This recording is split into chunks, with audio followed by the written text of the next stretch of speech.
ആശ്വാസം നേടാം. ഹൃത്തിനുള്ളിൽ ജീവൻ നൽകും വചനം, തിരുവചനം. പിതാവായ ദൈവത്തിൻ്റെ സ്നേഹവും പുത്രനായ യേശുക്രിസ്തുവിൻ്റെ കൃപയും ആശ്വാസദായകനായ പരിശുദ്ധാത്മാവിൻ്റെ സഹവാസവും ശാലോം പ്രേക്ഷകരായ നിങ്ങളുടെ കൂടെ എപ്പോഴും ഉണ്ടായിരിക്കട്ടെ. ദൈവവചനം ശ്രവിച്ച് വചനം തിരുവചന ശുശ്രൂഷയിൽ നമുക്ക് പങ്കുചേരാം. ഗലാത്യരുടെ ലേഖനത്തിൽ 5-ാം അധ്യായം 19 മുതൽ 21 വരെയുള്ള തിരുവചനം.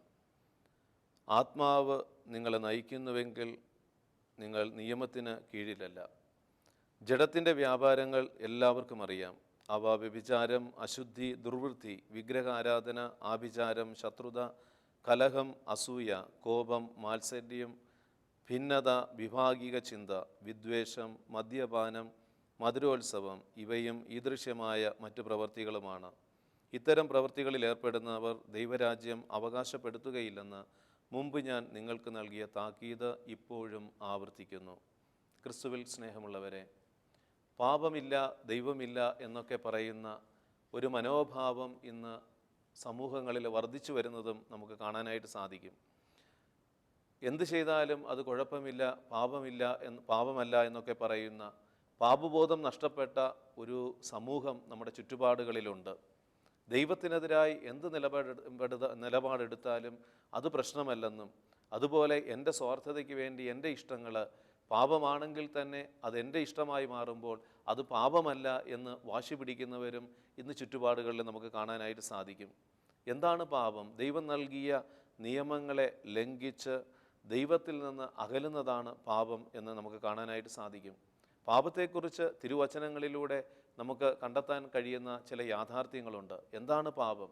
ഉൽപ്പത്തി പുസ്തകത്തിൽ ആദ്യ പാപത്തെ ഒന്ന് നമ്മൾ ചിന്തകളിൽ മനസ്സിലാക്കുന്നത് നന്നായിരിക്കും. ഉൽപ്പത്തി പുസ്തകം 3-ാം അധ്യായം 1 മുതൽ 5 വരെയുള്ള തിരുവചനങ്ങളിൽ ആദ്യത്തെ പാപം നമുക്ക് കാണാനായിട്ട് സാധിക്കും. ദൈവം ആദ്യ മാതാപിതാക്കളെ ഏദൻ തോട്ടത്തിൽ അവരെ നിലനിർത്തിക്കൊണ്ട് അവരെ നയിച്ചുകൊണ്ടിരിക്കുമ്പോൾ ദൈവം അവരോട് പറയുകയാണ്, നിങ്ങൾ തോട്ടത്തിലെ എല്ലാ വൃക്ഷങ്ങളുടെയും ഫലങ്ങൾ ഭക്ഷിക്കാം, എല്ലാം നിങ്ങൾക്ക് ആസ്വദിക്കാം, എന്നാൽ തോട്ടത്തിലെ നടുവിലെ ഒരു വൃക്ഷത്തിൽ നിന്ന് അതിൻ്റെ ഫലം നിങ്ങൾ ഭക്ഷിക്കരുത്. അത് ഭക്ഷിക്കുന്ന സമയം തന്നെ, അത് ഭക്ഷിക്കുന്ന ദിവസം നിങ്ങൾ മരിക്കുമെന്ന് ദൈവം ആദത്തോടും ഹവ്വയോടും ദൈവം കൽപ്പന കൊടുക്കുകയാണ്.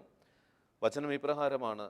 ഉൽപ്പത്തി പുസ്തകം 3-ാം അധ്യായം 1 മുതൽ 5 വരെയുള്ള വചനം. തോട്ടത്തിലെ വൃക്ഷങ്ങളുടെ ഫലങ്ങൾ ഭക്ഷിക്കാം, എന്നാൽ തോട്ടത്തിൻ്റെ നടുവിലുള്ള മരത്തിൻ്റെ പഴം ഭക്ഷിക്കുകയോ തൊടുകയോ പോലും അരുത്, അത് തിന്നാൽ നിങ്ങൾ മരിക്കും. പ്രലോഭകൻ ചെന്നിട്ട് അവരോട് പറയുന്നത് എന്താണ്? നിങ്ങൾ മരിക്കുകയില്ല, ദൈവത്തെ പോലെയാകും. ദൈവം പറഞ്ഞതിനെ അവിശ്വസിക്കുകയും ദൈവം പറഞ്ഞ കൽപ്പന ലംഘിക്കുകയും ചെയ്യുന്നതാണ് പാപം. എന്താണ് തിരുവചനങ്ങളിലൂടെ ദൈവം പറഞ്ഞിട്ടുള്ളത്? അതിനെ അവിശ്വസിക്കുമ്പോൾ, അത് അവിശ്വസിച്ച് നിലപാടുകൾ എടുക്കുമ്പോൾ ഒരു വ്യക്തി പാപം ചെയ്യുന്നു. ദൈവം പാടില്ല എന്ന് പറഞ്ഞ തിരുവചനങ്ങളിൽ എന്തൊക്കെയാണ് പറഞ്ഞിട്ടുള്ളത്? അത് കുഴപ്പമില്ല എന്ന് പറഞ്ഞ് നമ്മുടെ ജീവിതത്തിൽ നമ്മളത് അനുവർത്തിക്കാനായിട്ട് തുടങ്ങുമ്പോൾ അത് പാപമായിട്ട് മാറുന്നു. പ്രിയമുള്ളവരെ, പാപം ആദ്യം നമ്മുടെ ചിന്തകളിലാണ് രൂപപ്പെടുന്നതെന്ന് കാണാനായിട്ട് സാധിക്കും. ആദ്യത്തെ കൊലപാതകം ചെയ്യുന്ന കായേലിൻ്റെ ജീവിതത്തെ ഒന്ന് പരിശോധിക്കുമ്പോൾ നമുക്ക് അത് മനസ്സിലാക്കാനായിട്ട് സാധിക്കും. ഉൽപ്പത്തി പുസ്തകത്തിൽ 4-ാം അധ്യായം 6-ഉം 7-ഉം തിരുവചനങ്ങളിൽ ആബേലിൻ്റെ ബലി ദൈവം സ്വീകരിച്ചു എന്ന് തിരിച്ചറിയുമ്പോൾ കായേലിൻ്റെ ഉള്ളിൽ ഒരു വല്ലാത്ത വിദ്വേഷവും ദേഷ്യവുമൊക്കെ രൂപപ്പെടുകയാണ്. സഹോദരനോടുള്ള ദേഷ്യം, സഹോദരനോടുള്ള കോപവുമായി കായേലിരിക്കുമ്പോൾ ദൈവം കായേലിൻ്റെ മുമ്പിൽ ചെന്നിട്ട് പറയുകയാണ്, കായേൽ, എന്താണ് നീ കോപിച്ചിരിക്കുന്നത്? എന്താണ് നിൻ്റെ മുഖം വാടിയിരിക്കുന്നത്? ഉചിതമായി പ്രവർത്തിച്ചാൽ നീയും സ്വീകാര്യനാകില്ലേ? പാപം നിൻ്റെ മുമ്പിൽ തന്നെയുണ്ട്, നീ അതിനെ കീഴടക്കണം. പ്രിയമുള്ളവരെ, ഒരു പാപം നമ്മുടെ ചിന്തകളിൽ കടന്നു വരുമ്പോൾ തന്നെ ദൈവത്തിൻ്റെ പരിശുദ്ധാത്മാവ് നമ്മളോട് പറയും, ഇത് പാപമാണ്, ഇത് ദൈവത്തിനെതിരായി ചെയ്യുന്ന, ദൈവകൽപ്പനയ്ക്കെതിരായി ചെയ്യുന്ന ഇതാണെന്ന് പറഞ്ഞുകൊണ്ട് നമ്മുടെ ചിന്ത ആരംഭിക്കുമ്പോൾ തന്നെ ദൈവത്തിൻ്റെ പരിശുദ്ധാത്മാവ് പറയും. പലപ്പോഴും നമ്മൾ ശ്രദ്ധ കൊടുക്കാറില്ല, അതിന് നമ്മൾ ചെവി കൊടുക്കാറില്ല. യോഹന്നാൻ്റെ 1-ാം ലേഖനത്തിൽ 3-ാം അധ്യായം 4 വചനം പറയുക, പാപം ചെയ്യുന്നവൻ നിയമം ലംഘിക്കുന്നു, പാപം നിയമലംഘനമാണ്. പ്രിയമുള്ളവരെ, ദൈവിക നിയമങ്ങളെ, ദൈവിക കൽപ്പനകളെ, ദൈവിക ആഹ്വാനങ്ങളെ ഒരു വ്യക്തി ലംഘിക്കുമ്പോൾ ആ വ്യക്തി പാപത്തിന് അടിമപ്പെടുകയാണ്. കായേലിൻ്റെ ജീവിതത്തിൽ സംഭവിച്ചത് എന്താണ്? കായേൽ അവൻ്റെ ഉള്ളിൽ പാപം ആദ്യം അവൻ്റെ ചിന്തകളിലേക്ക് കടന്നു വരികയാണ്. ആബേലിനെതിരെ നിലപാടെടുക്കുവാൻ. ആ നിമിഷം തന്നെ ദൈവം കായേലിൻ്റെ മുമ്പിൽ പ്രത്യക്ഷപ്പെട്ടിട്ട് കായേലിനോട് സംസാരിക്കുകയാണ്, നീ അതിനെ കീഴടക്കണം. കാരണം സ്നേഹം കൊണ്ട് നീ വിദ്വേഷത്തെ കീഴടക്കണം. നിന്റെ സഹോദരനോടുള്ള സ്നേഹമായിരിക്കണം. ഈ ആബേലിനോട് നിനക്ക് തോന്നുന്ന കോപവും വിദ്വേഷവും അത് സ്നേഹമാക്കി മാറ്റുവാൻ നീ നിലപാടെടുത്താൽ പാപത്തെ നിനക്ക് കീഴ്പ്പെടുത്താൻ പറ്റും. അതല്ല, ആ വിദ്വേഷത്തെ നിന്റെ ഉള്ളിൽ കൊണ്ടു നടന്നാൽ അത് വലിയൊരു തകർച്ചയിലേക്ക്, പാപത്തിലേക്ക് നിന്നെ കൊണ്ട് അടിമപ്പെടുത്തും. പ്രിയമുള്ളവരെ, കായേൽ ആബേലിനെതിരായി നിലപാടെടുക്കുകയാണ്. ദൈവസ്വരത്തിന് മറുതലിച്ചുകൊണ്ട്, ദൈവസ്വരത്തെ ഉൾക്കൊള്ളാതെ അവൻ്റെ ചിന്തയെ വീണ്ടും പരിപോഷിപ്പിക്കുന്നു. ആ ചിന്ത അവസാനം പ്രവൃത്തിയിലേക്ക് എത്തപ്പെടുകയാണ്. പാപത്തിൻ്റെ ഉറവിടം എന്താണ് എന്ന് നമ്മൾ ചോദിക്കുമ്പോൾ യാക്കോബ് ശ്ലീഹയുടെ ലേഖനത്തിൽ 1-ാം അധ്യായം 13 മുതൽ 16 വരെയുള്ള വചനഭാഗം നമുക്ക് കാണാൻ സാധിക്കും. താൻ ദൈവത്താലാണ് പരീക്ഷിക്കപ്പെടുന്നത് എന്ന് ഒരുവനും പറയാതിരിക്കട്ടെ. എന്തെന്നാൽ ദൈവം തിന്മയാൽ പരീക്ഷിക്കപ്പെടുന്നില്ല, അവിടുന്ന് ആരെയും പരീക്ഷിക്കുന്നുമില്ല. ഓരോരുത്തരും പരീക്ഷിക്കപ്പെടുന്നത് സ്വന്തം ദുർമോഹങ്ങളാൽ വശീകരിക്കപ്പെട്ട് കുടുക്കിലാകുമ്പോഴാണ്. വീണ്ടും വചനം തുടർന്ന് പറയുക, ദുർമോഹം ഗർഭം ധരിച്ച് പാപത്തെ പ്രസവിക്കുന്നു, പാപം പൂർണ്ണ വളർച്ച പ്രാപിക്കുമ്പോൾ മരണത്തെ ജനിപ്പിക്കുന്നു. അപ്പോൾ ഉള്ളിലെ ദുർമോഹം, ദുർചിന്തകൾ അത് വളർച്ച പ്രാപിച്ച് അത് പിന്നെ മരണത്തിലേക്ക് നമ്മെ തന്നെയും മറ്റുള്ളവരെയും കൊല്ലുവാൻ തക്കവിധം ഒരു വ്യക്തി പാപത്തിന് അടിമപ്പെടുന്നത് നമ്മൾ കാണുന്നുണ്ട്. പ്രഭാഷകന്റെ പുസ്തകത്തിൽ 37-ാം അധ്യായം 16-ഉം 17-ഉം തിരുവചനങ്ങൾ, ചിന്തയാണ് എല്ലാ പ്രവൃത്തികളുടെയും ആരംഭം, എല്ലാ ഉദ്യമവും ആലോചനയുടെ തുടർച്ചയാണ്, ചിന്ത ഹൃദയത്തിൽ വേരൂന്നിയിരിക്കുന്നു. പ്രിയമുള്ളവരെ, നമ്മുടെ ഉള്ളിലാണ് ആദ്യം, ചിന്തയിലാണ് ആദ്യം പാപം രൂപപ്പെടുന്നത്. യേശു പോലും അത് വളരെ വ്യക്തമായിട്ട് പറയുന്നുണ്ട്. പലരും പുറമേ നിന്നാണ് പാപം കടന്നു വരുന്നത്, പുറമേ നിന്ന് വരുന്ന പാപങ്ങളാണ് വ്യക്തിയെ തകർക്കുന്നത് എന്നൊക്കെ പലപ്പോഴും പറയാറുണ്ട്. എന്നാൽ പുറമേ പാപമുണ്ട് എന്നുള്ള യാഥാർത്ഥ്യം സത്യമാണ്, പുറമേയുള്ള പ്രലോഭനങ്ങൾ. എന്നാൽ ഉള്ളിൽ പാപമില്ലെങ്കിൽ, ഉള്ളിൽ പാപചിന്തയില്ലെങ്കിൽ പുറമേയുള്ള സാഹചര്യങ്ങളെ നമുക്ക് കീഴ്പ്പെടുത്താനായിട്ട് സാധിക്കും. എന്നാൽ ഉള്ളിൽ പാപത്തിൻ്റെ ചിന്ത നമ്മൾ അത് വളർത്തിക്കൊണ്ടിരിക്കുമ്പോൾ, അത് കൊണ്ട് നടക്കുമ്പോൾ പുറമേയുള്ള പാപ സാഹചര്യങ്ങളിൽ വ്യക്തി പാപത്തിന് അടിമപ്പെടാനായിട്ട് കാരണമാകുന്നു എന്നുള്ളതാണ് യാഥാർത്ഥ്യം. മാർക്കോസിൻ്റെ സുവിശേഷം 7-ാം അധ്യായം 20 മുതൽ 23 വരെയുള്ള തിരുവചനങ്ങളിൽ യേശു പറയുകയാണ്. യേശു തുടർന്നു, ഒരുവൻ്റെ ഉള്ളിൽ നിന്ന് പുറപ്പെടുന്ന കാര്യങ്ങളാണ് അവനെ അശുദ്ധനാക്കുന്നത്. ചിന്തയാണ്, എന്തെന്നാൽ ഉള്ളിൽ നിന്നാണ്, മനുഷ്യൻ്റെ ഹൃദയത്തിൽ നിന്നാണ് ദുശ്ചിന്ത, പരസംഗം, മോഷണം, കൊലപാതകം, വ്യഭിചാരം, ദുരാഗ്രഹം, ദുഷ്ടത, വഞ്ചന, ഭോഗാസക്തി, അസൂയ, ദൂഷണം, അഹങ്കാരം, മൂഢത എന്നിവ പുറപ്പെടുന്നത്. ഈ തിന്മകളെല്ലാം ഉള്ളിൽ നിന്ന് വരുന്നു, അവ മനുഷ്യനെ അശുദ്ധനാക്കുന്നു. പ്രിയമുള്ളവരെ, ഈ തിരുവചനത്തിൽ ഏകദേശം 13 പാപത്തിൻ്റെ തിന്മകൾ വളരെ മനോഹരമായിട്ട് യേശു തന്നെ വെളിപ്പെടുത്തുകയാണ്. 13 പാപങ്ങൾ നമുക്ക് കാണാനായിട്ട് സാധിക്കും. ഉള്ളിൽ നിന്നാണ് അത് രൂപപ്പെടുന്നത്. എന്താണ് ഈ 13 പാപങ്ങൾ? ഒന്നാമത് ദുശ്ചിന്ത, പരസംഗം, മോഷണം, കൊലപാതകം, വ്യഭിചാരം, ദുരാഗ്രഹം, ദുഷ്ടത, വഞ്ചന, ഭോഗാസക്തി, അസൂയ, ദൂഷണം, അഹങ്കാരം, മൂഢത, ഇവ ഉള്ളിൽ നിന്ന് പുറപ്പെടുന്നു. പ്രിയമുള്ളവരെ, ഈ പാപത്തിൻ്റെ ഉറവിടം നമ്മുടെ ഉള്ളാണെന്ന് തിരിച്ചറിയുമ്പോൾ ഹൃദയത്തിൽ നന്മ കൊണ്ട് നിറയ്ക്കാനായിട്ട് നമ്മൾ തയ്യാറാകണം. ഉള്ളിലെ ദുശ്ചിന്തകളെ സത്ചിന്തകൾ കൊണ്ട്, തിരുവചനങ്ങളുടെ ധ്യാനത്തിലൂടെ, ദൈവവചനത്തിൻ്റെ ധ്യാനത്തിലൂടെ നന്മ കൊണ്ട് നിറയ്ക്കുമ്പോൾ നമ്മുടെ ഉള്ളിൽ നന്മകൾ വളരാനായിട്ട് തുടങ്ങും. ജോബിൻ്റെ പുസ്തകത്തിൽ 16-ാം അധ്യായം 35, അവർ ദ്രോഹം ഗർഭം ധരിച്ച് തിന്മയെ പ്രസവിക്കുന്നു, അവരുടെ ഹൃദയം വഞ്ചന ഒരുക്കുന്നു. ഹൃദയത്തിലാണ് ഏത് പാവവും ആദ്യം രൂപപ്പെടുന്നത്, ഹൃദയത്തിലാണ്. എല്ലാ പാവങ്ങളും നമ്മുടെ അനുദിന ജീവിതത്തിൽ ഏതെങ്കിലുമൊക്കെ പാവങ്ങളിൽ നമ്മൾ അടിമപ്പെട്ടു പോയിട്ടുണ്ടെങ്കിൽ, പ്രിയമുള്ളവരെ, ഒന്ന് ശാന്തമായി ഇരുന്ന് നമ്മൾ നമ്മുടെ ജീവിതത്തെ ഒന്ന് പരിശോധിക്കുകയാണെങ്കിൽ ഈ പാപത്തിൻ്റെ ആരംഭം ഒരു ചിന്തയാണെന്ന് നമുക്ക് കാണാൻ സാധിക്കും. ഈ ചിന്ത നമ്മുടെ ഉള്ളിലിട്ടിട്ട് അതിനെ ഓർത്തിങ്ങനെ കൊണ്ടു നടക്കുമ്പോൾ, സാഹചര്യം അനുകൂലമാകുമ്പോൾ അത് പ്രവൃത്തിയിലേക്ക് കടന്നു വരും, പാപത്തിൻ്റെ ആ മരണത്തിലേക്ക് നമ്മളെ നയിക്കുന്നു. സങ്കീർത്തനം 7-ാം അധ്യായം 14 പറയുകയാണ്, ഇതാ ദുഷ്ടൻ തിന്മയെ ഗർഭം ധരിക്കുന്നു, അധർമ്മത്തെ ഉദരത്തിൽ വഹിക്കുന്നു, വഞ്ചനയെ പ്രസവിക്കുന്നു.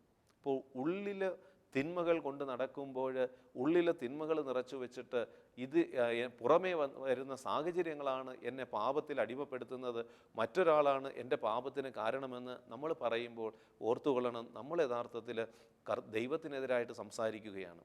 ദൈവം പല ആവർത്തി നമ്മുടെ ഉള്ളിൽ സംസാരിക്കുന്നുണ്ട്. പാപത്തിൻ്റെ ചിന്ത നമ്മളിൽ വരുമ്പോൾ തന്നെ കായേലിനോട് ദൈവം സംസാരിച്ചതുപോലെ ദൈവം നമ്മളോട് പറയും, ഇത് തെറ്റാണ്.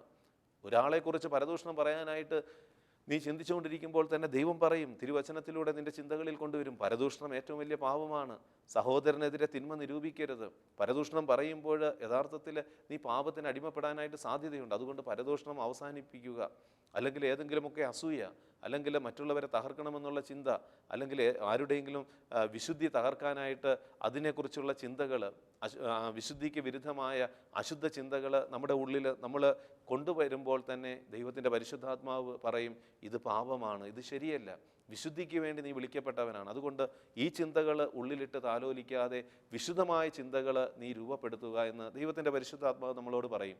എന്നാൽ നമ്മളെന്താണ് ഈ സ്വരത്തെ അവഗണിച്ച്, പരിശുദ്ധാത്മാവിൻ്റെ സ്വരത്തെ അവഗണിച്ച് ഉള്ളിലെ തെറ്റായ ചിന്തയെ നമ്മൾ പരിപോഷിപ്പിക്കുമ്പോൾ നമ്മൾ പാപത്തിന് അടിമപ്പെടുവാനായിട്ട് സാധ്യതയുണ്ട്. ഉള്ളിലുള്ള ചിന്തകൾ പുറത്തുള്ള സാഹചര്യങ്ങളുമായിട്ട് ഐക്യപ്പെടുമ്പോഴാണ് പാപം പുറത്തേക്ക് വരുന്നത്. ഉള്ളിലുള്ള ചിന്തകൾ പുറത്തുള്ള സാഹചര്യങ്ങളുമായി ഐക്യം പ്രാപിക്കുമ്പോൾ പാപം അത് ഗർഭം ധരിച്ച് അത് മരണത്തെ പ്രസവിക്കുന്നു എന്നാണ് പറയുക. പത്രോസ്ലീഹയുടെ 1-ാം ലേഖനത്തിൽ 5-ാം അധ്യായം 8 നിങ്ങളുടെ ശത്രുവായ പിശാച് ആരെ വിഴുങ്ങണമെന്ന് അന്വേഷിച്ച് ചുറ്റി നടക്കുകയാണ്. പ്രിയമുള്ളവരെ, എന്തൊക്കെയാണ് പാപങ്ങൾ, ഏതൊക്കെ തലങ്ങളിലൂടെയാണ് പാപം കടന്നു വരാൻ സാധ്യതയുള്ളത് എന്ന് നമ്മളോട് ചോദിക്കുമ്പോൾ വചനം പഠിപ്പിക്കുന്നുണ്ട്. യോഹന്നാൻ്റെ 1-ാം ലേഖനം 2-ാം അധ്യായം 16 3 തലങ്ങളിലൂടെയാണ് പാപം ഒരു വ്യക്തി ജീവിതത്തിൽ അവനെ തകർക്കുവാനായിട്ട് ശ്രമിക്കുന്നത്. ഒന്നാമത് ജഡത്തിൻ്റെ ദുരാശ, രണ്ടാമത് കണ്ണുകളുടെ ദുരാശ, ജീവിതത്തിൻ്റെ അഹന്ത. പ്രിയമുള്ളവരെ, ജഡത്തിൻ്റെ ദുരാശ, കാരണം ജഡത്തിൻ്റെ ചിന്തകൾ, മനുഷ്യൻ ജഡം മാത്രമല്ല, അവൻ്റെ ഉള്ളിലൊരു ആത്മാവുണ്ട്. ഉള്ളിലെ ആത്മാവിനെ വിസ്മരിച്ച് ജഡത്തെ മാത്രം ചിന്തിച്ചുകൊണ്ട് ജഡത്തിൻ്റെതായിട്ടുള്ള കാര്യങ്ങൾക്ക് വേണ്ടി മാത്രം ജീവിതം നയിക്കുമ്പോൾ യഥാർത്ഥത്തിൽ ആ ജഡത്തിൻ്റെ ദുരാശ ഒരു വ്യക്തിയെ പാപത്തിലേക്ക് വീഴ്ത്തുവാനായിട്ട് ഇടയാകും. മറ്റുള്ള വ്യക്തിബന്ധങ്ങളിലും ഓരോ വ്യക്തിബന്ധങ്ങളിലും നമ്മൾ വ്യാപരിക്കുമ്പോഴും എല്ലാവരിലുമുള്ള ആത്മാവിനെക്കുറിച്ചുള്ള ചിന്ത കൂടെ നമുക്ക് വേണം. ഉള്ളിൽ ആത്മാവിൻ്റെ ചിന്തയുണ്ടെങ്കിൽ ജഡത്തിൻ്റെ ഈ ദുരാശയെ കീഴ്പ്പെടുത്താനായിട്ട് സാധിക്കും. പ്രിയമുള്ളവരെ, നമ്മളുമായി ഇടപെടുന്ന വ്യക്തിബന്ധങ്ങളിൽ ഓരോ വ്യക്തിയിലും ദൈവത്തിൻ്റെ വിലയേറിയ ഒരാത്മാവുണ്ടെന്ന് തിരിച്ചറിയണം. ഈ ആത്മാവിനെ നശിപ്പിക്കുന്നത് ഏറ്റവും വലിയ പാപമാണെന്ന് ഒരു വ്യക്തി തിരിച്ചറിയുമ്പോൾ ആ ജഡത്തിൻ്റെ ദുരാശയിൽ നിന്ന് ആ വ്യക്തിക്ക് വിടുതൽ കിട്ടും. കാരണം നമ്മൾ മറ്റുള്ള വ്യക്തിബന്ധങ്ങളിൽ ഇടപെടുമ്പോൾ, ഓപ്പോസിറ്റ് സെക്സുമായിട്ട് നമ്മൾ സംസാരിക്കുമ്പോൾ, ഇടപെടുമ്പോൾ ഇവരുടെയൊക്കെ ഉള്ളിൽ ദൈവത്തിൻ്റെ പരിശുദ്ധാത്മാവുണ്ട്, ദൈവം നിക്ഷേപിച്ചിരിക്കുന്ന ഒരു ആത്മാവുണ്ട്. ആ ആത്മാവിനെ നശിപ്പിക്കുവാനായിട്ട് ഇടയായാൽ, ജഡത്തിൻ്റെ ദുരാശകൾ ഈ ആത്മാവിനെ തകർക്കാനായിട്ട് ഇടയായാൽ ദൈവം വലിയ കണക്ക് ചോദിക്കുമെന്നുള്ള തിരിച്ചറിവുള്ള വ്യക്തി ജഡത്തിൻ്റെ ദുരാശയ്ക്ക് അടിമപ്പെടുകയില്ല. മറ്റൊന്ന് കണ്ണുകളുടെ ദുരാശ. പ്രിയമുള്ളവരെ, നമ്മൾ കാണുന്നുണ്ട് ദാവീദിൻ്റെ ജീവിതത്തിൽ കണ്ണുകളുടെ ദുരാശയാണ് ദാവീദിനെ ഊറിയായുടെ ഭാര്യയായ ബത്ശബയെ സ്വന്തമാക്കാനും അവസാനം ഈ ബത്ശബയ്ക്ക് വേണ്ടി ഊറിയായെ കൊല്ലാനും ദാവീദിനെ ഇടയാക്കിയത്, ഈ പാപങ്ങളിൽ ചെന്ന് വീഴാനായിട്ട് ദാവീദിനെ ഇടയാക്കിയത് കണ്ണിൻ്റെ ദുരാശയാണ്. പലപ്പോഴും പാപം നമ്മുടെ ഉള്ളിലുണ്ട്. സാഹചര്യങ്ങൾ, ചുറ്റുപാടുകളുള്ള സാഹചര്യങ്ങൾ കണ്ണിൻ്റെ ദുരാശയായിട്ട് നമ്മുടെ ജീവിതങ്ങളിൽ കടന്നു വരുമ്പോൾ ഈ പാപം തകർച്ചകളിലേക്ക് നമ്മളെ നയിക്കും. സാമുവേൽ പ്രവാചകൻ്റെ 2 സാമുവേൽ പ്രവാചകൻ്റെ 2-ാം പുസ്തകം 11-ാം അധ്യായം 27 നമ്മളത് കാണുന്നുണ്ട്. ദാവീദ് കണ്ണിൻ്റെ ദുരാശയാൽ കണ്ണുകളെ നിയന്ത്രിക്കാതെ ആവശ്യമില്ലാത്ത തലങ്ങളിൽ ഈ കണ്ണുകളെ നിയന്ത്രണമില്ലാതെ വിട്ടുകൊടുത്തപ്പോൾ പാപത്തിന് അടിമപ്പെടുകയാണ്. നമ്മുടെ ചുറ്റുപാടുകളിൽ പാപ സാഹചര്യങ്ങളുണ്ട്. എപ്പോഴും പാപത്തിൻ്റെ സാഹചര്യങ്ങൾ എപ്പോഴും ഉണ്ട്. കായേലിനോട് ദൈവം പറഞ്ഞത് വീണ്ടും ആവർത്തിക്കുകയാണ്, പാപം നിൻ്റെ മുമ്പിലുണ്ട്, നീ അതിനെ കീഴ്പ്പെടുത്തണം. ചില കാഴ്ചകൾ, പാപത്തിൻ്റെ ചിന്തകളും നമ്മുടെ ഉള്ളിലുള്ള ചിന്തകളെ പോഷിപ്പിക്കാനായിട്ട് കാരണമാകുമ്പോൾ ആ കാഴ്ചകളെ വേണ്ട എന്ന് പറഞ്ഞ് കണ്ണുകൾ മാറ്റാനായിട്ട് കഴിയണം, കണ്ണുകളെ നിയന്ത്രിക്കാനായിട്ട് കഴിയണം. ജോബിൻ്റെ പുസ്തകത്തിൽ നമ്മൾ കാണുന്നില്ലേ, ജോബ് ദൈവത്തോട് കണ്ണുമായിട്ടൊരു ഉടമ്പടി ചെയ്യുകയാണ്. എൻ്റെ കണ്ണുകൾ ദൈവത്തിനായിട്ട് സമർപ്പിച്ച് ഞാൻ ദൈവവുമായിട്ടൊരു ഉടമ്പടിയിൽ ഏർപ്പെട്ടു. അതുകൊണ്ട് കന്യകയുടെ നേരെ എനിക്ക് തെറ്റായ നോട്ടം നോക്കുവാനായിട്ട് സാധ്യമല്ല എന്ന് ജോബിൻ്റെ പുസ്തകത്തിൽ ജോബ് പറയുന്നുണ്ട്. പ്രിയമുള്ളവരെ, ഇതാണ് കണ്ണുകളുടെ ദുരാശയെ നിയന്ത്രിക്കുവാനായിട്ട് ഒരു വ്യക്തി താല്പര്യമെടുക്കുമ്പോൾ പാപത്തെ അവന് കീഴ്പ്പെടുത്താനായിട്ട് സാധിക്കും. മറ്റൊന്ന് ജീവിതത്തിൻ്റെ അഹന്ത. ഇന്ന് പല തിന്മകളും പല ജീവിതത്തിലേക്ക്, ഒരു വ്യക്തിയുടെ ജീവിതത്തിലേക്ക് പാപത്തിന് ആ വ്യക്തിയെ തകർക്കാനായിട്ട് വിട്ടുകൊടുക്കുന്നത് യഥാർത്ഥത്തിൽ ജീവിതത്തിൻ്റെ അഹന്തയാണെന്ന് കാണാനായിട്ട് സാധിക്കും. കൊറിന്തോസുകാർക്ക് എഴുതിയ ലേഖനത്തിൽ 1-ാം ലേഖനത്തിൽ 4-ാം അധ്യായം 7 പറയുന്നുണ്ട്, എല്ലാം ദാനമായിരിക്കെ ദാനമല്ല എന്ന മട്ടിൽ നീ എന്തിന് അഹങ്കരിക്കുന്നു. ജീവിതമെന്ന് പറയുന്നത് ദൈവത്തിൻ്റെ ദാനമാണ് എന്നുള്ളൊരു തിരിച്ചറിവുള്ളപ്പോൾ എളിമപ്പെട്ട് ദൈവസന്നിധിയിൽ വ്യാപരിക്കാനായിട്ട് കഴിയും. അതില്ലാതെ ഇത് എൻ്റെ കഴിവാണ്, എൻ്റെ മിടുക്കാണ്, എൻ്റെ സൗന്ദര്യം എൻ്റെ കഴിവാണ്, എൻ്റെ ആരോഗ്യം എൻ്റെ കഴിവാണ്, എൻ്റെ സമ്പാദ്യം എൻ്റെ കഴിവാണ്, അല്ലെങ്കിൽ എനിക്കിന്നുള്ളതൊക്കെ എൻ്റെ കഴിവാണെന്ന് നീ ആവർത്തിച്ച് പറയുമ്പോൾ യഥാർത്ഥത്തിൽ നീ അഹന്തയിലേക്ക് അടിമപ്പെടുകയാണ്, അഹങ്കാര ചിന്തയ്ക്ക് നീ അടിമപ്പെടുകയാണ്. സുഭാഷിതങ്ങളുടെ പുസ്തകത്തിൽ 11-ാം അധ്യായം 2-ാം വാക്യം, അഹങ്കാരത്തിൻ്റെ പിന്നാലെ അപമാനമുണ്ട്, വിനയമുള്ളവരുടെ കൂടെ ജ്ഞാനവും. എല്ലാ പാവങ്ങളുടെ പിന്നിൽ നമുക്ക് കാണാം ഒരു അഹങ്കാരം കാണാം. പാപത്തിൻ്റെ അവസ്ഥകളിൽ ഒരു വ്യക്തി വീണു പോയിട്ടുണ്ടെങ്കിൽ ആ വ്യക്തിയുടെ ജീവിതത്തെ നമ്മളൊന്ന് ആത്മാർത്ഥയോടെ പരിശോധിക്കുകയാണെങ്കിൽ ജീവിതത്തിൻ്റെ അഹന്തയാണ് കാരണമെന്ന് കാണാൻ സാധിക്കും. അഹങ്കാരം ആ പാപത്തിലേക്ക് ആ വ്യക്തിയെ വീഴ്ത്തിയിട്ടുണ്ടെന്ന് കാണാൻ സാധിക്കും. പ്രഭാഷകന്റെ പുസ്തകം 3-ാം അധ്യായം 28-ഉം 29-ഉം വാക്യങ്ങൾ ഇപ്രകാരമാണ്, അഹങ്കാരിയുടെ കഷ്ടതകൾക്ക് പ്രതിവിധിയില്ല, എന്തെന്നാൽ ദുഷ്ടത അവനിൽ വേരുറച്ച് വളരുന്നു. ഒരു വ്യക്തി ഉള്ളിൽ അഹങ്കാരം കൊണ്ടു നടക്കുമ്പോൾ അവൻ്റെ ഉള്ളിൽ തിന്മകളും പാവങ്ങളും വേരുറച്ച് വളരുവാനായിട്ട് സാധ്യതയുണ്ട്. പ്രഭാഷകൻ 5-ാം അധ്യായം 1-2 വാക്യങ്ങളിൽ പറയുന്നുണ്ട്, ചിലരെന്താണ് അഹങ്കരിക്കുന്നത്? സമ്പത്താണ്. സമ്പത്തിൽ അഹങ്കരിക്കുന്നവരുണ്ട്. എനിക്കൊരു കുറവുമില്ല, ദൈവം എല്ലാം തന്ന് അനുഗ്രഹിച്ചിട്ടുണ്ട്, അതുകൊണ്ട് ഞാൻ മറ്റുള്ളവരെക്കാൾ ശ്രേഷ്ഠനാണെന്ന് പറഞ്ഞ്, ഞാൻ ഏറ്റവും ദൈവത്തിന് പ്രിയപ്പെട്ടവനാണെന്ന് പറഞ്ഞ് സമ്പത്തിൽ അഹങ്കരിച്ച് ജീവിക്കുന്നവരെ കാണാനായിട്ട് സാധിക്കും.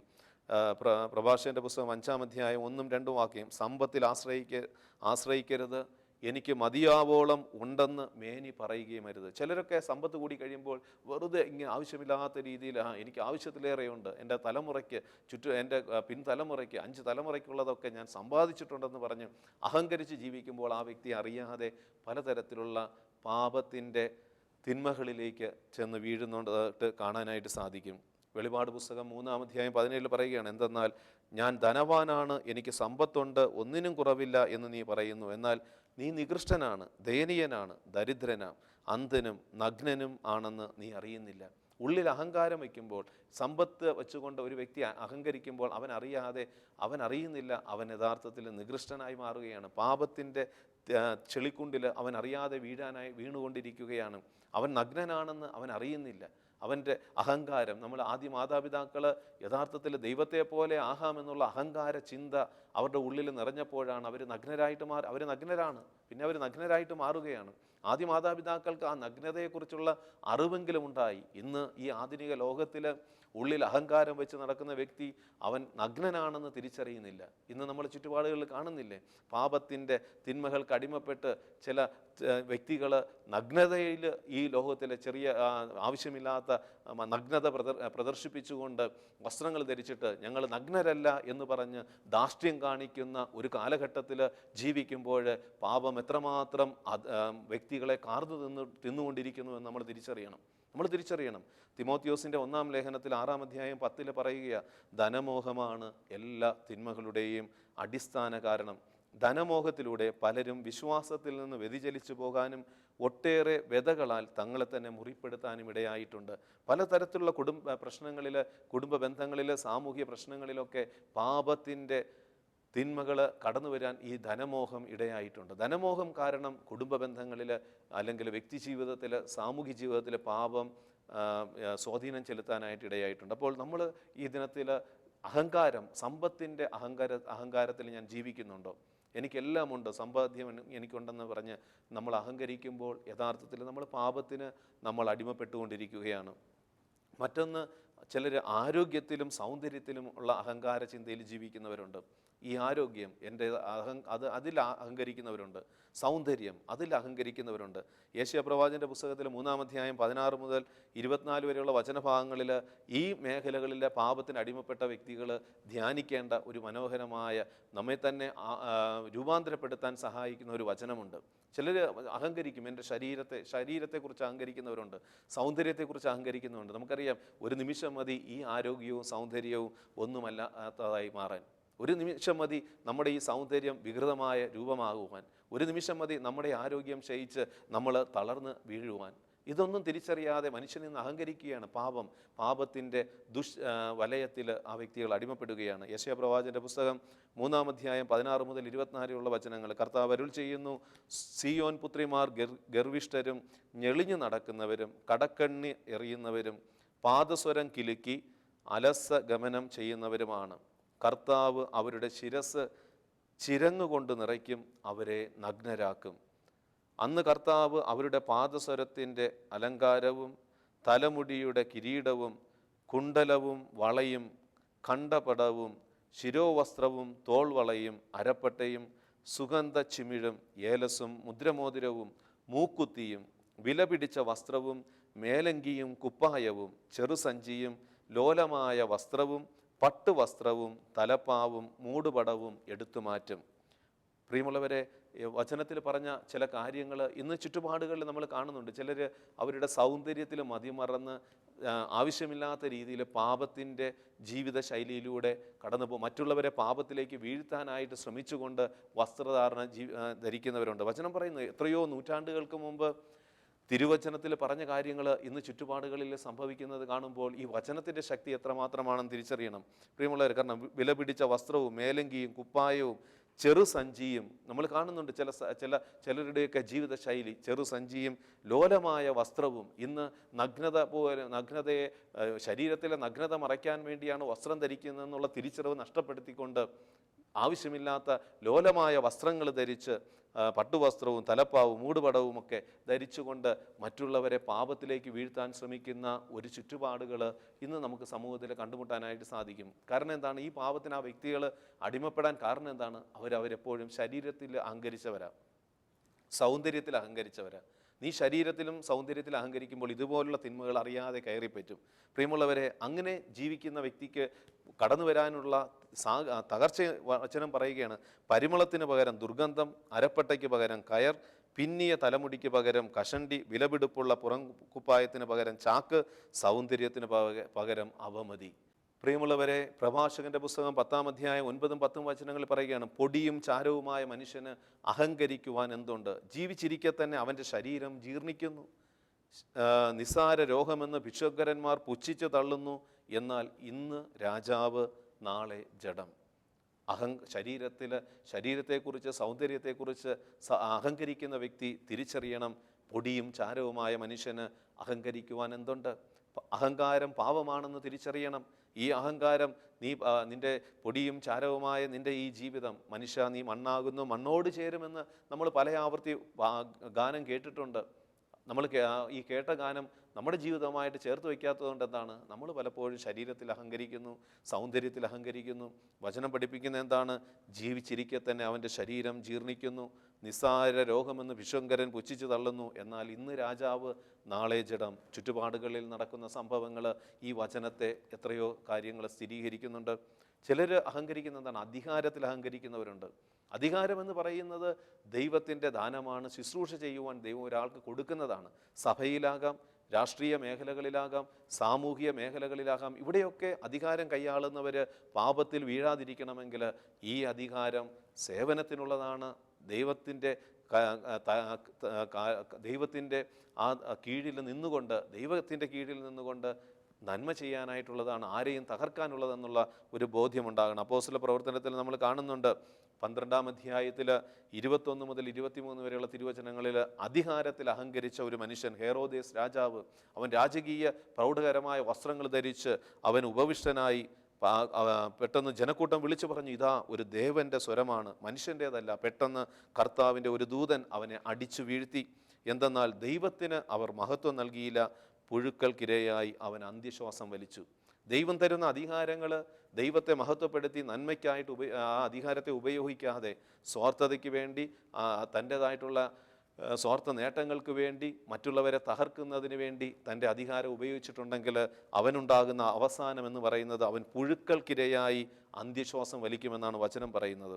അതുകൊണ്ട് പ്രിയമുള്ളവരെ, റോമാക്കാർക്ക് എഴുതിയ ലേഖനത്തിൽ 13-ാം അധ്യായം 1, ഓരോരുത്തരും മേലധികാരികൾക്ക് വിധേയനായിരിക്കട്ടെ. എന്തെന്നാൽ ദൈവത്തിൽ നിന്നല്ലാതെ അധികാരമില്ല. നിലവിലിരിക്കുന്ന അധികാരങ്ങൾ ദൈവത്താൽ സ്ഥാപിതമാണ്. ഈ ദിനത്തിൽ നമ്മൾ പാപം എങ്ങനെയാണ് മനുഷ്യജീവിതത്തെ കാർന്നു തിന്നുന്നതെന്നും ഒരുവൻ്റെ ഉള്ളിൽ നിന്ന് തന്നെയാണ് ആദ്യം പാപത്തിൻ്റെ ചിന്തകൾ രൂപപ്പെടുന്നതെന്നും ആ രൂപപ്പെടുന്ന ചിന്തകൾ ചുറ്റുപാടുകളുള്ള സാഹചര്യങ്ങളുമായിട്ട് പൊരുത്തപ്പെടുമ്പോൾ അവൻ പാപം ഗർഭം ധരിക്കുന്നുവെന്ന് നമ്മൾ തിരുവചനത്തിലൂടെ ധ്യാനിക്കുകയായിരുന്നു. ഈ ദിനത്തിൽ ഈ മേഖലകളെ വചനത്തിനടിസ്ഥാനമായി നമ്മുടെ ജീവിതത്തെ ധ്യാനിച്ച് നമ്മുടെ ജീവിതങ്ങളെ പാപത്തിന് വിട്ടുകൊടുക്കാതെ വിശുദ്ധിയിൽ വളർത്തുവാനായിട്ട് തീരുമാനമെടുക്കാം. നമ്മുടെ ജീവിതങ്ങളെ അതിനെ യോഗ്യമാക്കി മാറ്റുവാനായിട്ട് തമ്പുരാനോട് ഓരോ നിമിഷവും നമുക്ക് പ്രാർത്ഥിക്കാം. നമ്മുടെ ചിന്തകളെ വളരെ ഗൗരവമായി എടുത്തുകൊണ്ട് പാപത്തിൻ്റെ ആദ്യ ചിന്ത കടന്നു വരുമ്പോൾ തന്നെ വചനം നിറച്ച് ആ ചിന്തയെ അരിഞ്ഞു വീഴ്ത്തുവാൻ, ദൈവവചനമാകുന്ന അഗ്നിയാൽ ഈ പാപത്തിൻ്റെ ചിന്തകളെ കത്തിച്ച് ചാമ്പലാക്കുവാൻ ദൈവം നമ്മെ അനുഗ്രഹിക്കട്ടെ. ഒരു നിമിഷം നമുക്ക് ദൈവസന്നിധിയിൽ പ്രാർത്ഥിക്കാം. കാരുണ്യവാനായ ദൈവമേ, പലപ്പോഴും പാപത്തിൻ്റെ നൈമിഷിക ചിന്തകളും നൈമിഷിക സുഖങ്ങളും ഞങ്ങളിൽ നിന്നാണല്ലോ രൂപപ്പെടുന്നത്. കായലിനോട് അവിടുന്ന് പറഞ്ഞു, പാപം നിൻ്റെ മുമ്പിൽ തന്നെയുണ്ട്, നീ അതിനെ കീഴടക്കണം.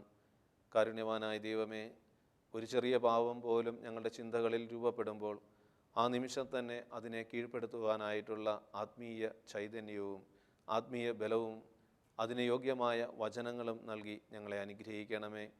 പാപത്തെ കീഴ്പ്പെടുത്തി വിശുദ്ധിയിൽ വളരുവാൻ, നന്മയിൽ വളരുവാൻ, ഞങ്ങളായിരിക്കുന്ന ഇടങ്ങളിൽ ഞങ്ങൾക്ക് ലഭിക്കുന്ന അനുഗ്രഹങ്ങൾ, നന്മകൾ അത് ദൈവത്തിൻ്റെ ദാനമാണെന്നുള്ള ബോധ്യത്തോടെ അത് വിശുദ്ധിക്ക് വേണ്ടി ഉപയോഗിക്കുവാൻ ഞങ്ങളെ അനുഗ്രഹിക്കണമേ. നിത്യം പിതാവും പുത്രനും പരിശുദ്ധാത്മാവുമായ സർവേശ്വര, ആമേൻ.